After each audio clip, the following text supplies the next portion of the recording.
D'espionnage, là encore, c'est la NSA qui est pointée du doigt. Cette fois, selon le journal allemand Der Spiegel, l'agence de sécurité américaine disposerait d'un système d'accès total aux informations envoyées depuis les iPhones. Apple, le constructeur, dément et nie toute collaboration avec l'agence. Thierry Clémence. Si l'on en croit le Spiegel, les espions américains ne sont pas une équipe de geeks assermentés, c'est pire que cela.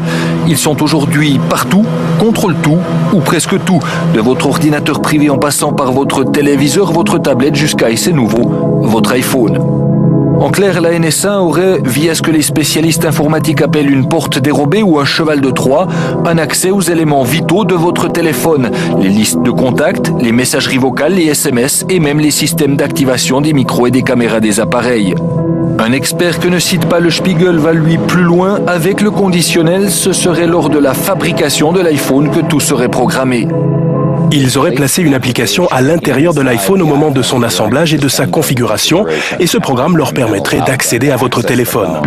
Voilà une accusation qui turlupine la planète. La NSA aurait-elle donc encouragé les géants du web eux-mêmes piratés à devenir complices du système d'espionnage? Non, affirment la plupart d'entre eux, dont bien sûr Apple. La question aujourd'hui, c'est de savoir si la NSA est déjà capable d'analyser les milliards de données récoltées ou si elle se contente de les stocker en attendant de trouver les algorithmes détecteurs d'alerte.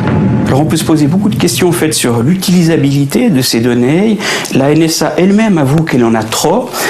Il faut savoir chercher ce que l'on veut à l'intérieur de ces données. La NSA, en tout cas dans différents rapports, admet que jusqu'à présent, celles-ci n'ont pas permis de déjouer des actes terroristes. Donc on peut s'interroger. C'est bien d'avoir beaucoup de données. Faut-il encore savoir quoi chercher dans toutes ces données? Apple ne serait pas le seul concerné. Les implants espions auraient été insérés dans les serveurs de plusieurs constructeurs comme les Américains Cisco, Dell ou encore le chinois Huawei. Ces nouvelles révélations, alimentées par un certain Edward Snowden, accréditeraient désormais le passage au stade quasi industriel du mode opératoire de l'espionnage américain. La NSA, elle, n'a pas répliqué.